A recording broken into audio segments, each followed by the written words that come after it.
Assalamu alaikum readers, it's me your writer Aisha Wan. Hope so you all are doing well. تو پھر سے حاضر ہو گئی ہوں مارسیل کے ایپیسوڈ 3 کے ساتھ. تو ریڈ کر کے دیکھتے ہیں کہ کیسی ہے ناول مارسیل. از قلم عائشہ وان. Case number 3. Don't copy and paste without my permission. درے خبردار، جو دوبارہ تم نے اس طرح سے کہا. اس طرح بات کرنا بہت بری بات ہے. تمہیں میں تو کیا کوئی بھی ہاتھ نہیں لگا سکتا. ڈیشو تو دور کی بات ہے. اور تم یہاں اکیلے کیوں نہیں رہ سکتی؟ دیکھو، میں بھی تو اکیلا ہوں. میرے پاس میرے ماما بابا نہیں ہیں، لیکن میں پھر بھی زندہ ہوں. ہنّا نے شروعات میں سخت لہجہ اپنایا، جبکہ آہستہ آہستہ بات کرنے کے دوران وہ پھر سے اپنے لہجے میں نرمی لے آیا تھا. پر آپ تو اسٹرانگ ہیں نا. میں اسٹرانگ نہیں ہوں. میں اپنے مما بابا اور بھیا کے بغیر نہیں رہ سکتی. درے، تمہیں بھی اسٹرانگ بننا ہوگا. میں پیدائشی تھوڑی نا اسٹرانگ تھا. خود کو اسٹرانگ بنایا ہے میں نے. اسی طرح تم بھی خود کو اسٹرانگ کر لو. اسٹرانگ کیسے بنتے ہیں ہنّا؟ اسٹرانگ بننے کے لیے سب سے پہلے رونا بھولنا پڑتا ہے. جو انسان ہر بات پر رونے لگے وہ کبھی اسٹرانگ نہیں ہو سکتا. اس لیے سب سے پہلے رونا بھول جاؤ اور یہ سوچو جو ہوا اچھے کے لیے ہوا. اوکے؟ ہنّا بہت نرمی سے اسے سمجھا رہا تھا، جبکہ یہ وہ انسان تھا جسے اپنی زندگی سے لاکھ شکایتیں تھیں. پر میری آنکھوں میں گرم پانی آتا ہے جب میرا دل دکھتا ہے. وہ چھوٹی سی سرمئی آنکھوں والی گڑیا اپنے دونوں ننھے ہاتھ دل کے مقام پر رکھتی بھیگی آواز میں بولی. اس کی بے پناہ معصومیت پر ہنّا کے لبوں پر بے اختیار گہری مسکراہٹ بکھری. کوئی بات نہیں در، تم وہ گرم پانی مجھے دے دیا کرو.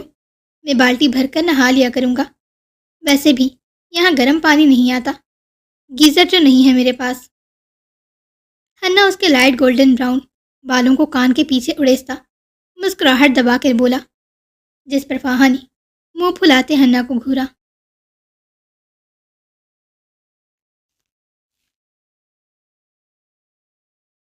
وقت یوں ہی تیزی سے گزر رہا تھا.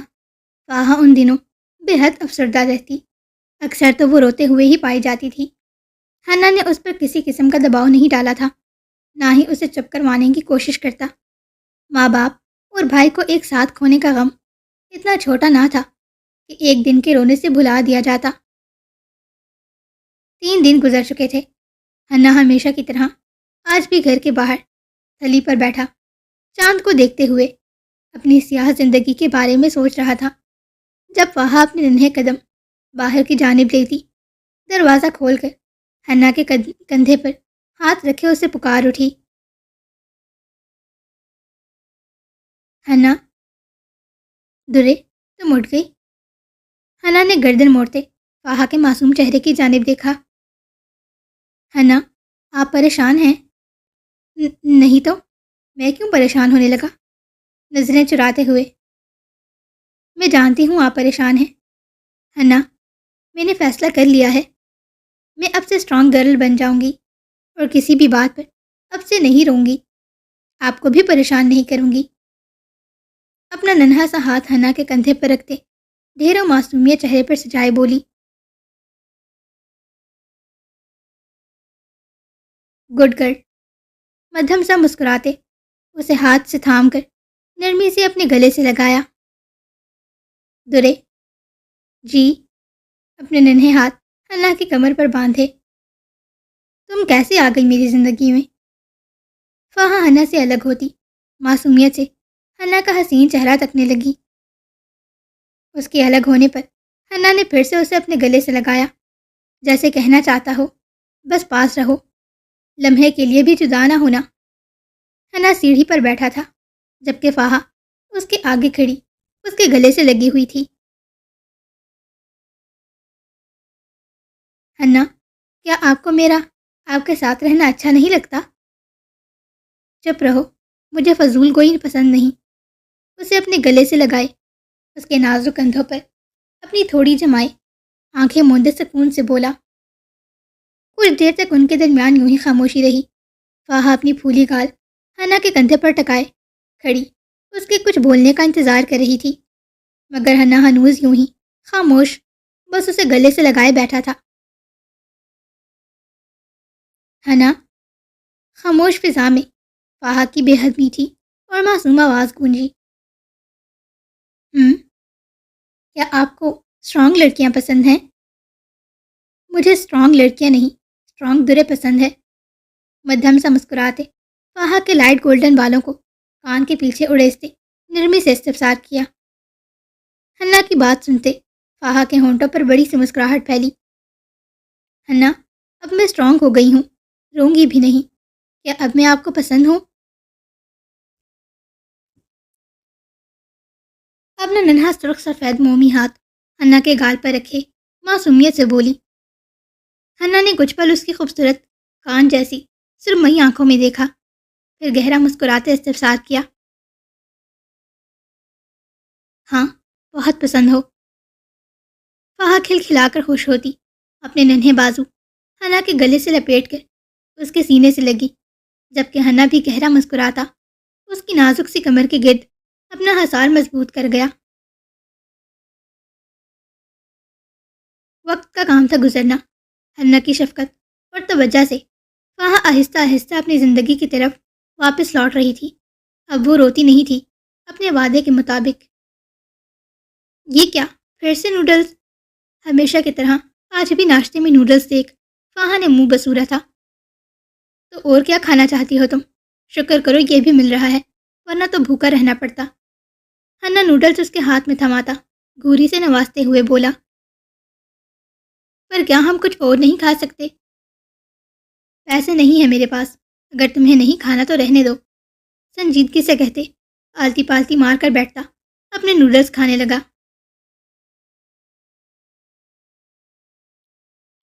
پچھلے 1 مہینے سے جب سے فاہا اس کے پاس آئی تھی، وہ ہر دن صبح شام اسے نوڈلز ہی کھلاتا تھا۔ خود صرف صبح کے وقت کھانا کھاتا اور پورا دن بھوکا رہتا، جبکہ فاہا کو باقاعدگی سے 3 وقت کھلاتا تھا، صبح رات نوڈلز، جبکہ دوپہر کوئی سے بھی سنیکس لا کر اسے کھلا دیا کرتا۔ حنا نے گہری سانس لیتے فاہا کو دیکھا، جو باؤل اپنے ننھے ہاتھوں میں تھامے سنجیدگی سے اسے دیکھ رہی تھی۔ اچھا نا یار، ابھی یہ کھا لو، پھر رات کے لیے کچھ اور لے آؤں گا۔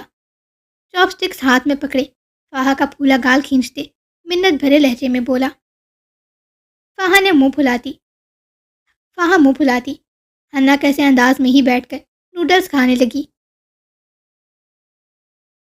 کھانے کے بعد حنا اٹھ کر برتن دھونے لگا تھا، جب فاہا کھڑی ہوتی اپنے ننھے قدموں سے حنا کے قریب آ کر کھڑی ہوئی۔ اس کی معصوم نظریں حنا کے گندے کپڑوں پر جمی تھی۔ حنا، مصروف سے انداز میں، آپ اپنے کپڑے کیوں نہیں بدلتے؟ دیکھیں کتنے گندے ہو رہے ہیں، پچھلے 1 ہفتے سے آپ نے کپڑے نہیں بدلے۔ فاہا کے بڑوں کی طرح سمجھانے پر حنا نے گردن موڑتے اسے دیکھا۔ کہاں سے لاؤں کپڑے؟ جو 1 2 تھے وہ بھی میلے ہیں۔ تو آپ نئے کپڑے خرید لیں۔ اس کے معصومیت سے کہنے پر مقابل نے گھور کر اسے دیکھا۔ تم لا کر دو پیسے تو خرید لاؤں گا۔ اپنا ہاتھ اس نازک سی پری کے آگے پھیلاتے استفسار کیا۔ فاہا منہ پھلا کر اپنے دونوں ننھے ہاتھ کمر پر رکھتی اسے گھور کر دیکھی۔ فاہا کے ایسا کرنے پر مقابل مسکراہٹ دبا کر سیدھا ہوتا دھلے ہوئے برتن باسکٹ میں رکھنے لگا۔ حنا، آپ کے میلے کپڑے کہاں ہیں؟ حنا کو یوں میلے اور خراب کپڑوں میں دیکھنا اسے بالکل اچھا نہیں لگ رہا تھا۔ اس طرف لاپرواہ انداز میں ایک کونے میں پڑی باسکٹ کی طرف اشارہ کیا۔ حنا دروازے کے پاس بیٹھا اب اپنے شوز پہننے لگا تھا۔ درے؟ جی؟ وہ جو کپڑے چھان رہی تھی مصروف سے انداز میں بولی۔ یہاں آؤ، اپنے شو لیس بند کرتے بولا۔ فاہا کپڑے وہیں چھوڑ کر اپنے ننھے قدم لیتی حنا کی جانب بڑھی۔ جی حنا؟ میں کام کے لیے نکل رہا ہوں، گھر کے اندر رہنا اور کسی کو دروازہ نہیں کھولنا، نہ ہی شور مچانا، اور جب کوئی گاڑی یا آدمی آس پاس سے گزرے تو پتہ ہے نا تمہیں کہاں چھپنا ہے۔ فہا نے زور و شور سے اس بات میں سر ہلایا۔ یہ وہ نصیحتیں تھیں جو وہ حسین لڑکا ہر دن اسے کرتا تھا۔ گھر سے باہر نہیں نکلنا اور اپنا خیال رکھنا۔ میں واپسی پر تمہارے لیے اچھا کھانا لانے کی اور جلدی آنے کی کوشش کروں گا۔ فہا کے بکھرے لائٹ گولڈن بالوں کو پیچھے کرتے پھولی گال سہرا کر اس کا نازک وجود اپنے سینے میں بھینچا۔ فہا اپنے ننھے ہاتھوں سے اس کی کمر تھپکنے لگی۔ ہنا بہت شفقت سے فہا کا ماتھا چومتا گھر سے باہر نکل گیا۔ ہنا نے فہا کے خاندان والوں کو ڈھونڈنے کی بہت کوشش کی تھی، مگر کوئی نہ تھا اس کا۔ آخر کو ہنا نے فہا کے خاندان والوں کی گمشدگی پولیس میں دے دی تھی کہ اگر کوئی شخص اس بچی کے لیے آئے تو فوراً اس سے رابطہ کرے، مگر شاید یہی اس کی سب سے بڑی بھول تھی۔ ہنا اس 1 مہینے میں فہا کے ساتھ بہت مانوس ہو گیا تھا۔ فہا بھی ہنا کے بے حد قریب آ چکی تھی۔ اس کی ننھی سوچوں اور پریشانیوں کا محور بس وہی شخص ہوتا تھا۔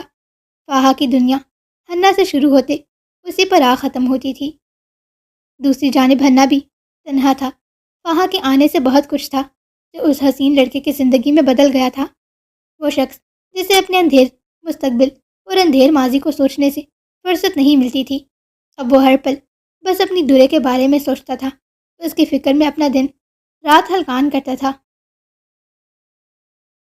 جیسے ایک باپ کو اپنے بچے کے مستقبل، تعلیم، کھانے پینے اور اوڑھنے کی فکر رہتی ہے، اسی طرح ہنا بھی اپنی دور کے لیے انہی سوچوں میں ہلکان رہتا تھا۔ وہ حسین نوجوان گھر میں داخل ہوا تو خالی گھر اسے منہ چڑھا رہا تھا۔ درے درے شدید گھبراہٹ کے عالم میں اسے پکارا۔ وہ کہیں نہیں تھی۔ خوفزدہ سے وہ نظریں پہ یہاں وہاں دوڑا رہا تھا۔ دھڑکنیں تھمنے لگیں، سانسیں ڈوب رہی تھیں، ٹانگیں شل ہو چکی تھیں۔ لڑکھڑاتے قدموں سے وہ فوراً باہر کی جانب بھاگا۔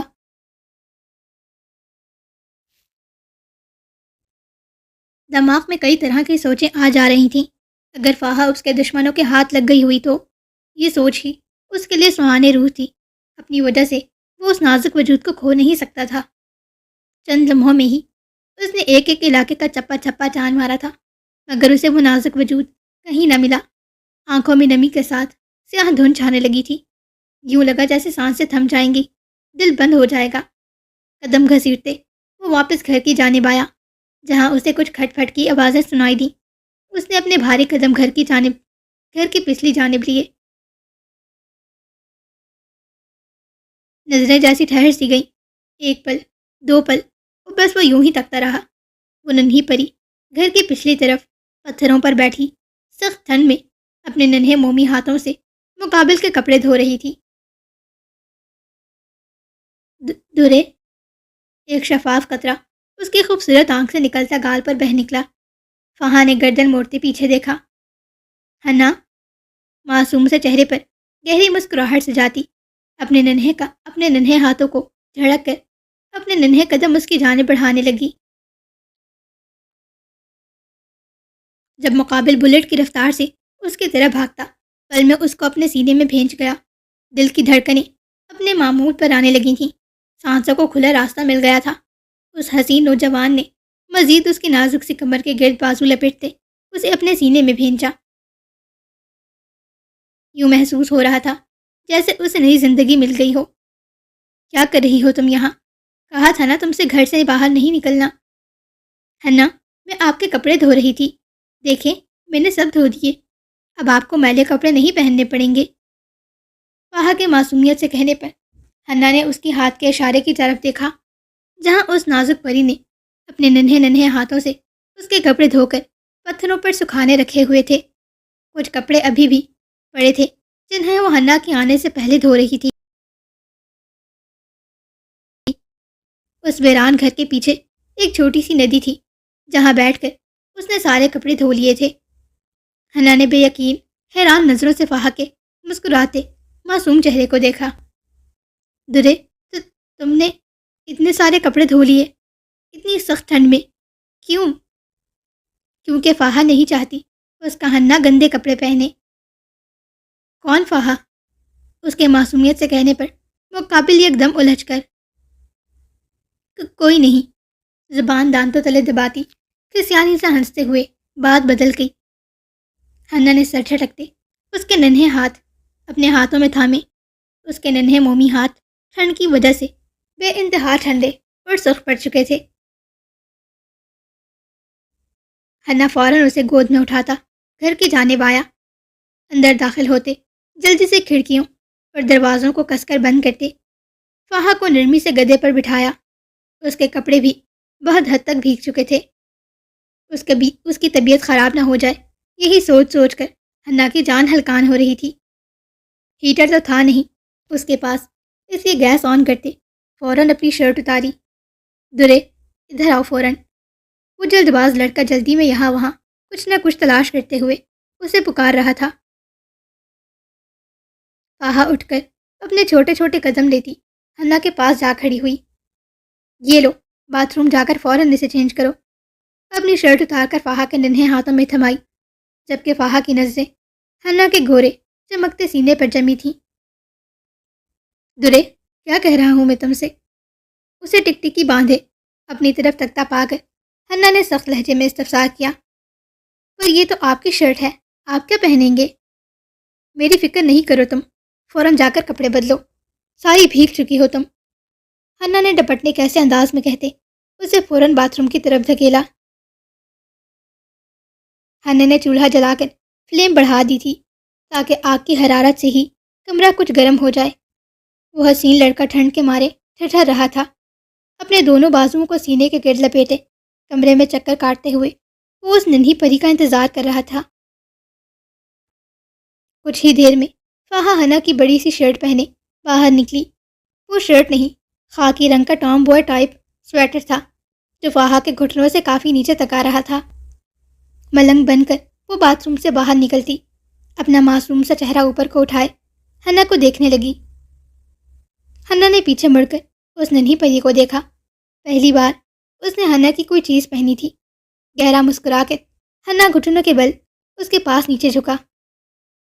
اس کے نرم و نازک ٹھنڈے ہاتھ اپنے ہاتھوں میں لیتے اپنے انگوٹھے سے نرمی سے سہلائے، جبکہ مسکراتی نظریں اس کے معصوم سے چہرے پر جمی تھیں۔ ہنا، میں کیسی لگ رہی ہوں؟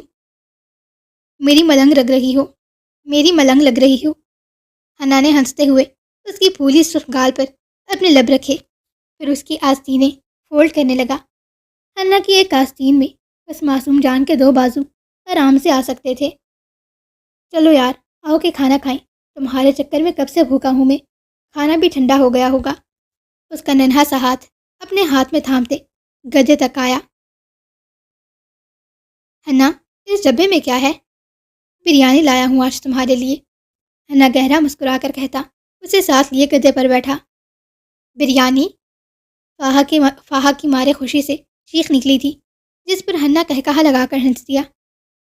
ہنا نے ڈبہ کھولتے فہا کی چھوٹی سی چمچ اس کے حوالے کی، جو معصوم سے چہرے پر جہاں سے بھرپور مسکراہٹ سے جائے خوشی سے جھولتے ہوئے بریانی کھانے کا انتظار کر رہی تھی۔ گرم کر لوں کیا؟ تھوڑی ٹھنڈی ہو گئی ہے۔ نہیں، مجھے ابھی کھانی ہے، فہا جلدی سے نفی میں سر ہلاتے بضد ہوئی۔ اچھا ٹھیک ہے، ہنا نے مسکراتے کہا، جب فہا اپنے بیبی اسپون میں بریانی بھرتی مزے سے کھانے لگی۔ ہنا اس کی چھوٹی سی خوشی پر ہی بے حد خوش ہو رہا تھا۔ آخر کو وہ نازک پری ایک ماہ سے زائد وقت کے بعد بریانی کھا رہی تھی، ورنہ اتنا وقت تو بس صبح شام نوڈلز ہی کھا کر جی رہی تھی وہ۔ بریانی کھاتے کھاتے فہا نے نظریں اٹھاتے ہنا کی جانب دیکھا، جو اتنے عرصے میں پہلی بار آج اس کے سامنے شرٹ لیس بیٹھا تھا۔ فہا بریانی کھاتے کھاتے اپنی چمکتی سرمئی آنکھوں سے ہنا کے چہرے سے پیٹ تک کا ایکس رے کر رہی تھی۔ کھانا کھاتے ہوئے خود پر فہا کی نظریں مسلسل محسوس کرتے ہنا نے سر اٹھاتے اسے دیکھا۔ دور، نیچے دیکھ کر کھانا کھاؤ، ہنا نے آنکھیں دکھاتے روب سے کہا۔ ہنا کی آنکھیں بہت پیاری ہیں، وہ معصوم گڑیا گہرا مسکرا کر بولی۔ ہنا نے گہری سانس لیتے اسے دیکھا۔ پچھلے ایک ماہ سے وہ ہنا کو یہی بولتی تھی جب بھی وہ اسے آنکھیں دکھاتا یا غصہ ہوتا، جبکہ اپنی باتیں منوانے کے لیے وہ وہ ہمیشہ اس جملے کا استعمال کرتی، ہنا بہت ہینڈسم ہے۔ فہا کے ان جملوں پر مقابل موم کی طرح پگھل جاتا تھا۔ ہنا سر جھٹکتا پھر سے اپنا کھانا کھانے لگا، جبکہ فہا اب تک کھاتے ہوئے اسے ہی ایکسرے کر رہی تھی۔ درے، بہت بری بات ہے کسی کو اس طرح دیکھنا، نیچے دیکھ کر کھانا کھاؤ۔ فہا ہنوز اپنی چھوٹی سی چمچ میں بریانی بھرتے ہنا کو چہرے سے پیٹ تک کیوں نہار رہی تھی، جیسے وہ کوئی عجوبہ ہو، یا پھر وہ کسی فلم کو دیکھتے ہوئے اپنی بریانی انجوائے کر رہی ہو۔ ایک ہوتا ہے شریر، گندی یا مسکراتی نگاہوں سے دیکھنا، مگر وہ لڑکی تو اپنے معصوم سے چہرے پر دنیا جہاں کی سنجیدگی سجائے اپنی بڑی بڑی کان جیسی سرمئی آنکھوں سے اسے تک رہی تھی۔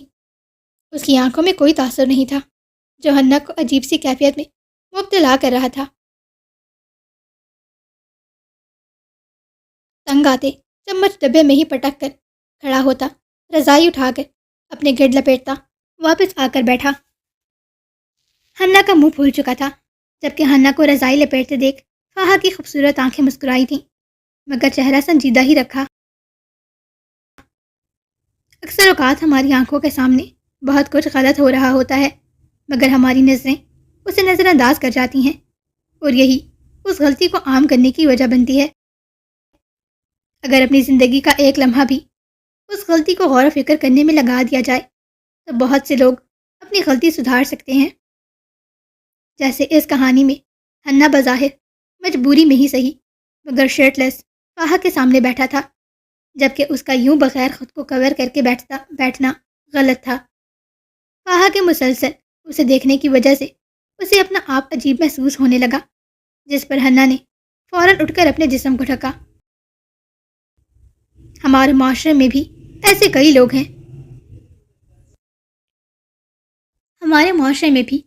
کئی لوگ ہیں جو چھوٹے کپڑے پہن کر خود کو ماڈرن کا لقب دیتے ہیں۔ ہمارے معاشرے کے معصوم یا بغیر پڑھے لکھے لوگ اس چیز کو فیشن سمجھتے فالو کرنے لگتے ہیں۔ یہی وجہ ہے کہ بے حیائی آج کے زمانے میں عام ہو چکی ہے۔ اگر اس کی شروعات میں ہی ایسے لوگوں کو تنقید کا نشانہ بنا لیا جائے تو وہ کبھی اس غلطی کو دوبارہ نہ دہرائیں۔ کھانا کھانے تک ہنا کا منہ یوں ہی پھولا رہا۔ اپنا چھوٹا سا پیٹ بھرنے کے بعد وہاں اپنے ننھے ہاتھوں میں پانی کا گلاس بھرتی گھٹ گھٹ پینے لگی۔ پانی پی کر گلاس رکھتے اٹھ کر باہر جانے لگی تھی، جب ہنا کی خفگی بھری آواز پر پیچھے مڑ کر دیکھی۔ کہاں جا رہی ہو؟ باقی کے کپڑے دھونے، معصومیت سے کہتے دروازہ کھولنے لگی تھی، جب ہنا فٹ سے اٹھتا اس کی جانب آیا۔ درے، کتنی بار کہتا ہوں تم سے گھر سے باہر نہیں نکلنا، اور آج تو تم نے حد کر دی، تم پیچھے کی طرف چلی گئی۔ جانتی ہو نا کتنا خطرہ ہے یہاں، اگر کوئی جنگلی جانور آ جاتا یا تم ندی میں پھسل جاتی تو کیا ہوتا؟ کہاں ڈھونڈتا میں تمہیں؟ پر کچھ ہوا تو نہیں نا؟ منہ پھلائے ناخن کھرچتے استفسار کیا۔ درے، اب کیا ہم انتظار کریں گے ایسے حادثوں کا؟ میں نے کہہ دیا، اب تم میرے بغیر گھر سے باہر قدم نہیں رکھو گی، سمجھ گئی؟ فہا جو ناخن کھرچ رہی تھی، اس کے دونوں نرم و ملائم چھوٹے چھوٹے ہاتھ اپنے ہاتھوں میں تھام کر بولا۔ فہا نے سر جھکائے، اس بات میں سر ہلایا۔ ہاتھ دیکھو اپنے، اتنے چھوٹے چھوٹے ہاتھوں سے تم نے کپڑے کیسے دھو لیے درے؟ اس کے ننھے سے سرخ سفید ہاتھوں کو دیکھ حیرانی سے استفسار کیا۔ فہا خاموشی سے اپنی بڑی بڑی خوبصورت آنکھوں سے ہنا کو دیکھ رہی تھی۔ اس کے یوں دیکھنے پر ہنا گہرا مسکراتا اس کے دونوں ننھے ہاتھوں کی ہتھیلیوں پر شدت سے اپنے لب رکھنے لگا۔ اس کی سرخ ہتھیلیوں کو چومنے کے بعد اس کے ہاتھ اپنے دونوں گالوں پر رکھتے ہنا بہت پیار سے فہا کا معصوم چہرہ دیکھ رہا تھا۔ تھینک یو سو مچ میری پیاری درے، ہنا نے مسکرا کر شدت سے کہا، مگر فہا خاموش اور سنجیدہ تھی۔ اس کے یوں سنجیدگی سے خود کو دیکھنے پر ہنا پریشان ہوتا پوچھ بیٹھا، کیا ہوا درے؟ کیا تمہیں بریانی اچھی نہیں لگی یا پیٹ نہیں بھرا؟ میں کل اور لا دوں گا، پکا۔ ہنا نے دیکھا کہ وہ لڑکی خاموش کھڑی سنجیدگی سے اب تک اسے دیکھ رہی تھی۔ ہنا نے فہا کی آنکھوں میں دیکھا جو اس کے جسم کا جائزہ لے رہی تھیں۔ گہری سانس لے کر اسے وہیں چھوڑتا گھر سے باہر نکلا۔ وہاں نے کپڑے دھو کر پتھروں پر پھیلائے ہوئے تھے۔ رات کے کالے سائے ہر طرف پھیلے ہوئے تھے، جبکہ یک ٹھنڈی ہوا ہر طرف چل رہی تھی۔ حنا نے جلدی جلدی سارے کپڑے سمیٹے اور ٹھنڈ سے ٹھٹرتا ہوا گھر میں داخل ہوا۔ کچھ کپڑے ابھی بھی نم تھے، جبکہ کچھ ٹھنڈ کی وجہ سے ٹھنڈے تھے۔ حنا نے سبھی کپڑے چولہے کے قریب پھیلانا شروع کر دیے۔ ان میں کچھ فہا کے کپڑے تھے جو حنا اسی کے گھر سے لایا تھا۔ اس کے والدین کی موت اس کے والدین کی موت کے بعد اس گھر کو سیل کر دیا گیا تھا، مگر حنا چوری چھپے وہاں جا کر رحمان کے اور فہا کے کپڑے اٹھا لایا تھا۔ رحمان کے کپڑے اب وہ خود استعمال کر رہا تھا۔ ایک شرٹ ان کپڑوں میں سے لیتے جو سوکھی ہوئی تھی، حنا اپنے تن پر پہنتا فہا کی جانب آیا۔ چلو آ جاؤ درے، نیند ٹائم ہو گیا ہے۔ فہا کا ہاتھ تھام کر اسے میٹرس کی جانب لایا، پھر لائٹ آف کرتے اس کا نازک سا ننھا وجود خود میں بھیج کر میٹرس پر لیٹا۔ حنا چھوڑے مجھے، ابھی میں نے باقی کے کپڑے بھی دھونے ہیں۔ حنا جو اسے سینے میں بھیجے آنکھیں مون چکا تھا، اپنے ننھے ہاتھوں سے اس کے باغوں کا حصار کھولتے ہوئے بولی، درے چپ چاپ سو جاؤ، کیا سمجھایا ہے ابھی میں نے؟ تمہارے یہ چھوٹے چھوٹے ہاتھ کام کے لیے نہیں بنے۔ پر مجھے کام کرنا ہے، اگر ہم کام نہیں کریں گے تو جئیں گے کیسے؟ درے یہ بیویوں والی حرکتیں کرنا بند کر دو، بچی ہو بچی رہو، میں دیکھ لوں گا یہ سارے کام۔ اسے مزید سختی سے اپنے سینے میں بھیجتے اس کے سر پر تھوڑی جمائے آنکھیں موندے بولا، وہ تو نظر ہی آتا ہے آپ کیسے کام کرتے ہیں۔ منہ پھلا کر خفگی سے بولی، جبکہ اشارہ حنا کے گندے گھر کی طرف تھا جہاں ہر طرف دھول مٹی تھی۔ کچھ دیر تک تو خاموشی رہی۔ ویسے بہت بری بات ہے درے، کسی کی باڈی کو ایسے نہیں گھورتے۔ اگر آپ خود کو کور رکھیں گے تو کوئی آپ کو نہیں گھورے گا۔ جواب دو بدو آیا تھا۔ تم دیکھ رہی تھی نا، میں مجبور تھا، سارے کپڑے سے تم محترمہ نے دھو لیے تھے، کیا پہنتا میں؟ حنا کے سینے سے چہرہ اٹھاتے اپنے معصوم سے چہرے سے حنا کو دیکھا۔ کیا ایسے کیا دیکھ رہی ہو؟ تمہیں کیا لگتا ہے میں خوشی سے یہ سب کر رہا تھا؟ آپ ٹاول بھی لپیٹ سکتے تھے۔ حنا نے نتھے پھلاتے اس اتنی فتنی کو دیکھا۔ اب تم مجھ سے لڑو گی؟ آئیبرو اچکاتے سنجیدگی سے بولا، انداز یوں جیسے تم ہاں بولو، بریانی تو کل میں نے ہی لانی ہے نا؟ حنا بہت ہینڈسم ہے، پل کی دیر کیے بنا فہا فٹ سے بولی۔ فہا کے یوں فٹ سے بولنے پر حنا زوردار کہا لگا کر ہنسا۔ اف میرے خدا، کتنی تیز ہو تم، میرا چھوٹا سا گولو مولو بچہ۔ حنا نے ہنستے ہوئے اسے اپنے اندر بھیجتے اس کے گال کو چٹا چٹ چوما، جس پر وہا کھل کھلا کر خوش ہوتی حنا کے سینے سے لپٹ کر سونے لگی۔ اس کا نرم و ملائم وجود اپنے سینے پر محسوس کرتے حنا کے ہونٹوں پر گہری پرسکون مسکراہٹ بکھری ہوئی تھی۔ اس کے ہوتے ہوئے حنا کو کسی ہیٹر کی ضرورت نہیں تھی۔ پل میں وہ نازک وجود حنا کو گرم کر دیتی تھی۔ اس کے سلکی لائٹ گولڈن بالوں میں انگلیاں چلاتے سکون محسوس کرتا نیند کی وادیوں میں اترنے لگا۔